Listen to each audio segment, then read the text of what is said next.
What up, Hawk fans? This is Emma Welch, back with another on-campus interview. Today I am joined by someone very special, but not really that special. So go ahead and introduce yourself. Hi, I'm Shaydin Ell. I'm the treasurer for Range Club. Yeah, so just so you guys know, I'm not shading some random person. This is my roommate, and unfortunately I've lived with her for 3 years.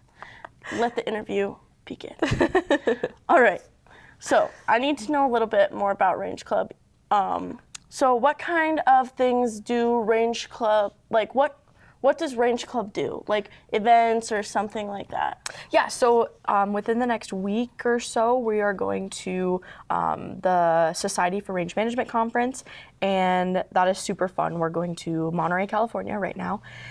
And some of the fundraising things we've done is this year we've actually started doing making apple pie and apple crisp filling. So we've been selling that at the egg building, which is super fun.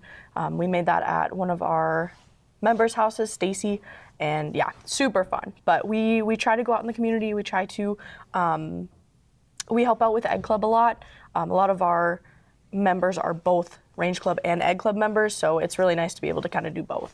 Okay, and since you're on the topic of Egg Club, let's just hit the Rough Rider judging that's this week. Yes, so Rough Rider judging is actually next weekend, February 7th. It's just a contest for FFA students. We have livestock judging, agronomy, egg sales, and yeah, we're actually looking for volunteers to help with everything for that. And you guys have been putting that together for a while now, It's right? been since December. We try to start pretty early.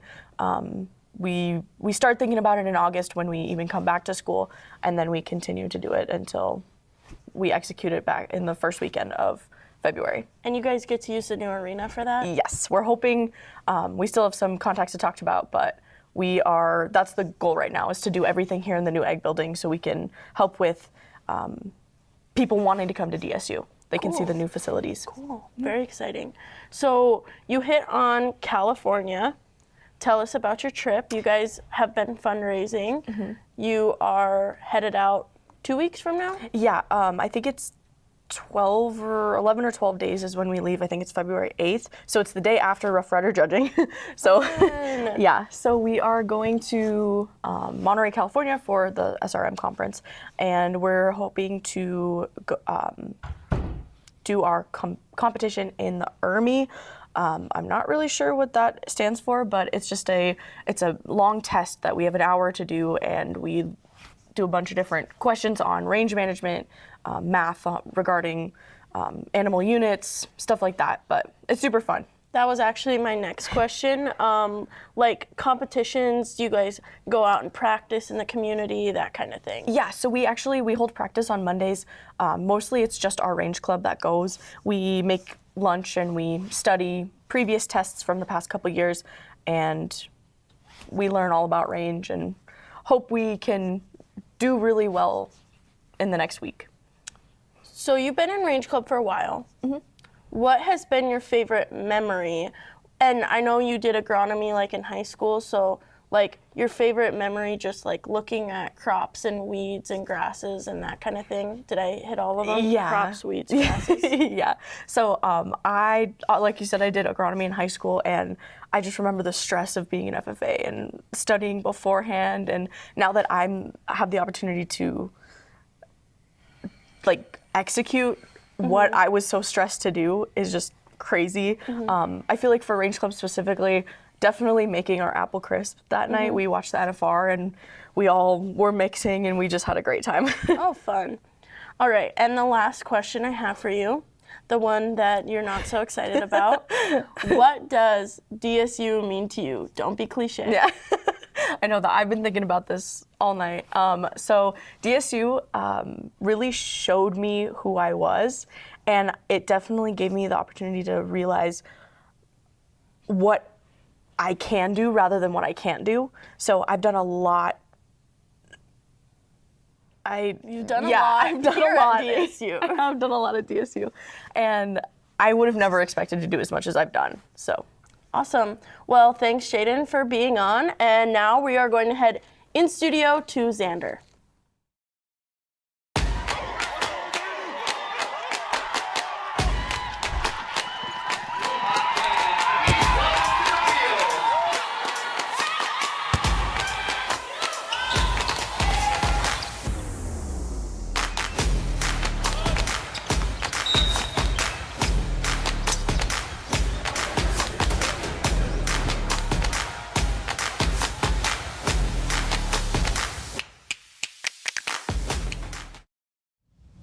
What's up, everybody? Welcome back to HawkTalk. I'm your in-studio host, Xander Beeson. I'm joined by a very special guest. I'll have you introduce yourself to the people. Hi, I'm Jamyn Medlock. I'm a senior here at DSU, part of the football team, and student ambassador. Student ambassador exec team. Exec team, yeah. And Yeah. I'm also from Billings, Montana. So. Heck yeah, you are. You're from Billings, Montana. I am, yeah. So what initially brought you to DSU? So initially, COVID kind of brought me to Montana. I'm originally from Michigan. During the COVID shutdown, I moved to Montana. Had some family out there. Went to Billings West, and then played for Coach Stanton's brother there. And initially went to school at Montana Tech. Yeah, didn't work out there. So got in contact with Coach Stanton's brother over Billings West, and he was like, "Yeah, you should go play at Dickinson." And talked to the coaches out here, loved it, and decided to come here. And now I've been here for a little over 3 years. So, yeah. And then you had student ambassador experience at Montana Tech, and that's what made you want to become a student ambassador here, correct? Yeah, correct, yeah. How did you get into your current exec role, and how are you liking it, and what kind of things do you work on day to day? I know, but they don't. Yeah. So how I kind of got into it was obviously, like you just said, that I was an ambassador at Montana Tech, and I thought it was cool, get to, what I do mostly with the exec team is, we plan meetings, we work on planning events, we do tours, obviously, so new students that come from different... Wherever, really. Wherever, yeah. Hey, I want to see DSU. Yeah. So that's kind of our main thing we do. Tours, show them each building, May Hall, Kleinfelter. If they're athletes, we try to, personalize the tour a little bit. Mm-hmm. Hey, here's the weight room, stuff like that. Here's what you'll be doing most of your classes. Yep. Personalize the tour to their major as well. Then the exec team. Yeah, I mean, we just, plan meetings a little bit, plan events. Yeah. So, yeah. As someone who's also on the exec team, I know. Yeah, I want right, yeah. Just a lot more behind the scenes stuff that we do. Exactly, yeah. One of the big things that student ambassadors also help us is we help admissions with what they call Discover DSU Days. Right. You've done a couple. You've done the old kind where they kind of brought in just a few people. Right. But now this year they've shifted. We've done one last semester where they brought in, what did you say, probably 100 students? Maybe 130, yeah. 130 from different high schools in the surrounding area. What are your thoughts? How do you like that? And what do you think is the biggest challenge going from like that smaller group to now you're dealing with a way bigger group? Yeah, so I do like the new concept of the Discover DSU Day. I think it allows for a lot more in-depth tour, more in-depth tour. Because it's, throughout the day, we have to get there at 9, and then I think we leave at 2. Yeah. There was 2 informational sessions. There was one informational session for, say you're a psychology major. Professor Dempsey will talk to you in the morning. I was actually with the psychology group, and we got to sit in on a lecture for 10 minutes. So that's cool. So it gives you a really immersive experience of how everything can be. The challenges that we faced is that there's 130 people, and there's 10 to 15 ambassadors, and there's just a lot of people on campus. So I think the in-campus enrollment here is like 800, 900 students, maybe a little bit more, but you add 130 on top of that for people that are like on campus, and you're like, dang, there's a lot of people there. Yeah, trying to navigate, especially when it's kind of lined up to when classes are ending. That's also when we're passing through halls. Trying not to be too loud when we are and there's a class going on. Yeah, and then the CAF as well. The CAF, when we have lunch in there, we're going in there and they're looking at all the clubs upstairs, and then we just filter in through the cafeteria, and there's hundreds of people in there. So, but I mean, it's not necessarily difficult, but just a little bit of controlled chaos. But it's cool. I want you to take yourself back to senior Billings West. Okay. Class of 2021? 21. Yep, same as my guy. Yeah. Senior Jamyn Medlock, you signed up to go to Discover DSU Days. What are you hoping to get out of an experience like that? Okay, yeah, I'm hoping, let's see. I'm hoping to kind of just see what college is like to the best of my ability. Because you see stuff on TV, on the movies and stuff, and you're like, okay, is that really college? Like, there's big campuses, small campuses, stuff like that. But what I want to see when I sign up for Discover DSU Day is, hey, how are class sizes? Like, how are classes going to be? Am I going to know my professor? Because I mean, you're going to, you get an education kind of wherever you go. But am I going to know my professor is? Are they cool? How can I navigate to my classes? I mean, here in North Dakota and Dickinson, campuses are relatively small. So, but I mean, it can still be hard to get lost, I guess. But what do they have to offer? What's going to be at the cafeteria? What kind of clubs can I do? Am I just going to be sitting in my room all day? So, that's kind of what I would want to see. Yeah, if that makes sense. Yeah. You were also previously an RA, so you've kind of just naturally found yourself in sort of a leadership role. I guess so. Yeah. Is there any specific reason you've kind of floated towards that? Is that just you kept seeing opportunities to do things and just decided to do it? Yeah, I kept seeing opportunities to do things. Kind of a people person, so I like meeting new people, being around people. I've lived in like 6 different states. So name them. Go. Was born in Arizona. Okay. Briefly did a stint in South Dakota when I was really young. Lived in Nevada until elementary school. Utah. Oh wow. That's 4. Middle school moved to Michigan. 5, and then Montana 6. And then for college, and then 7. North Dakota 7. Yeah. Wow. So just being around a bunch of different backgrounds and diverse backgrounds and people. I just like to get to meet new people, learn about new people. And then I guess I've always just naturally tried to go towards like a leadership role, and not like being in charge, but like helping people, guiding people. I think it looks good on resumes and stuff like that as well. So it's kind of just where I've gone. Yeah, awesome.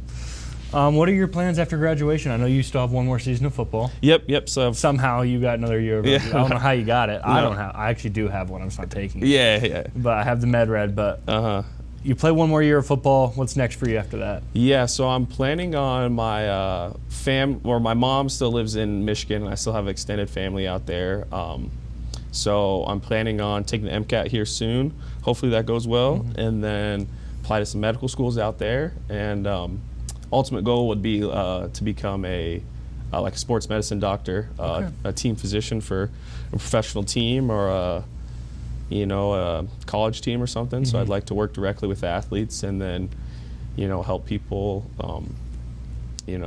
live to their potential through athletics, but also just in life as well. You're big on the health stuff. Yeah. We were just talking before this. Can you tell the people what you were doing before you came to this interview? Yeah. So actually, before I came to this interview, I was doing blood work at the clinic here in town. So did my lipid panel and did testosterone testing. Just wanted to check my health right now. I think see where my baseline's at and move forward. Yeah. So that's good for you, man. Yeah. Trying to take it seriously. I think the way you told me you paid for it wasn't the most ethical way. We're not going to talk about how you got the cash to pay for it. Yeah. But you got the cash to pay for it, that's nonetheless. Right. Last question. We ask this to everyone that comes on HawkTalk. What does DSU mean to you? What does DSU mean to me? Kind of a broad question, but it's I would since I can't necessarily say it's home just because you have 6 different homes. I have 6 different homes. I'm planning to go back to Michigan to where my mom's at, but it definitely provided a groundwork kind of for my future, for my life. It helped me, kind of learn how to adult as well, living on my own, being an RA, moving out of the dorms, being an ambassador, just helped me grow up, be responsible. So it provided a good little backbone for my life and to, try to do what's best.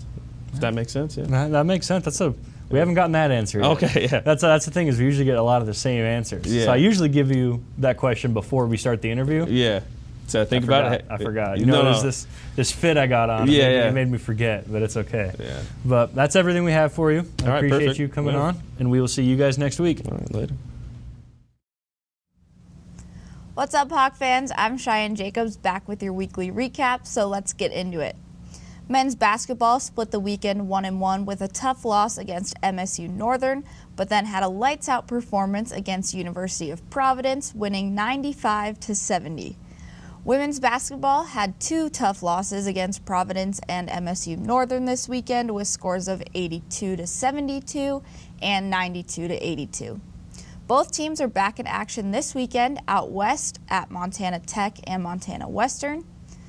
Men's and women's track and field delivered yet another record-setting performance at the UND Open this past weekend. Caleb Sarsland won the men's 3,000 meter with a time of 8 minutes and 21.93 seconds, which not only gave him the title but also broke the current Dickinson State record. Both the men's and women's team are back in action this weekend in Fargo at the NDSU Bison Open.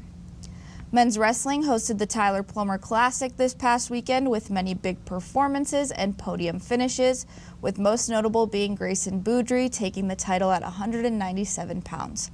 They head to Moorhead, Minnesota this weekend to compete in the Last Shot Invitational.